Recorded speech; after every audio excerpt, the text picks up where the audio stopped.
আজকে আমি আপনাদের সঙ্গে শেয়ার করব খুবই অল্প সময় দারুণ মজার একটি recipe.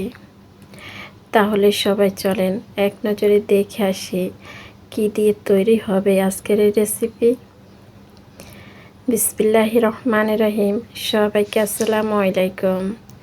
Hello viewers, welcome back to my channel মিমমস ব্লগ। কেমন আছো সবাই?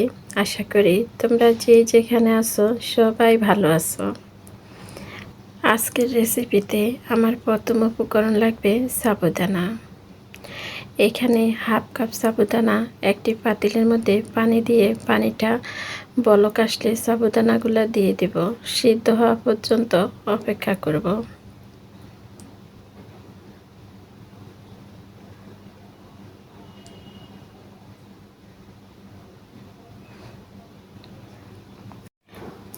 সাবুদানাগুলা সিদ্ধ হয়ে গেছে।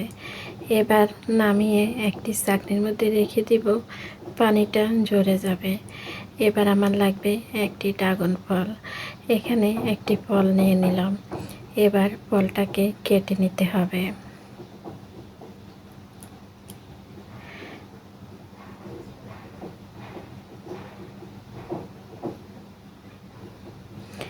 আমি যে পরিমাণ তৈরি করব ওই পরিমাণে আমার অর্ধেক হলেই হয়ে যাবে, তাই এখানে অর্ধেকটা ড্রাগন ফল নিয়ে নিলাম। এবার একটি চামচের সাহায্যে সবগুলো ড্রাগন ফল তুলে নিতে হবে।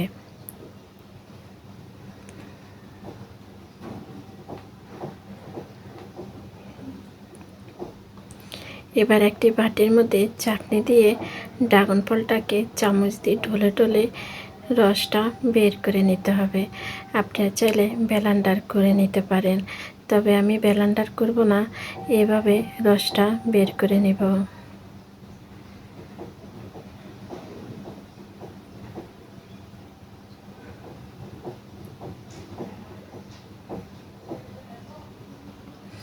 সবটুকু রস বের করা হয়ে গেছে। এবার ড্রাগন ফলের রসের মধ্যে অ্যাড করতে হবে আগে থেকে যে সাবুদানাগুলো সিদ্ধ করে নিলাম ওই সাবুদানাগুলা একটা চামচের সাহায্যে ভালো করে মিশিয়ে নিতে হবে।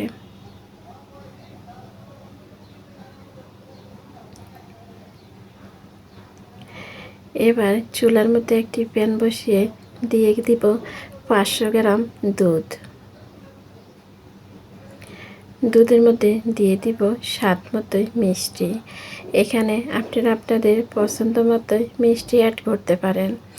দিয়ে দিব 2 থেকে 3 চামচ গুঁড়া দুধ, যেন দুধটা আর একটু ঘন হয়ে আসে। দিয়ে দিব 1 চামচ আগার আগার পাউডার। এবার সবগুলি মিশ্রণ ভালো করে মিশিয়ে নিতে হবে। সবগুলি মিশ্রণ ভালো করে মিশিয়ে নিতে হবে। এবার চুলার উপরে পাতিলটা বসিয়ে দিতে হবে। হাতার সাহায্যে এভাবে করে অনবরত নেড়ে যেতে হবে, তা না হলে কিন্তু নিচ থেকে লেগে যেতে পারে।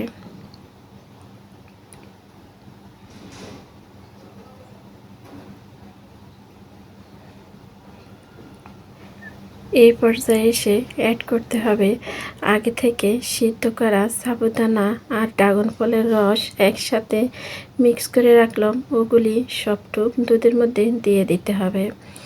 এবার সবগুলি মিশ্রণ ভালো করে আবারও মিশিয়ে নিতে হবে। কিছুটা সময় চুলার উপরে এভাবে রেখে সবগুলি ভালো করে মিশিয়ে নেব। এই পর্যায়ে হাতার সাহায্যে সবগুলি ভালো করে এভাবে মিশিয়ে নেব আর লাড়তে হবে।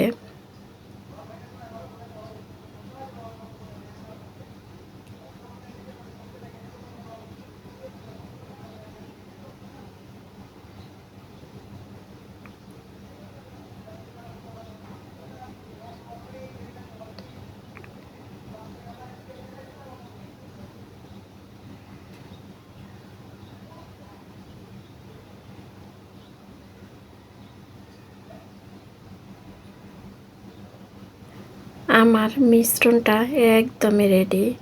যে বাটিতে সেট করবেন ওই বাটিতে সরাসরি নিয়ে নিতে হবে। যে বাটিতে নিব ওই বাটিতে রাখতে হবে। সবটুকু বাটির মধ্যে দিয়ে দেওয়া হয়েছে। এবার ঠান্ডা হওয়া পর্যন্ত অপেক্ষা করতে হবে। ফ্রিজে রাখার কোনো প্রয়োজন নেই, ঠান্ডা হলেই হবে।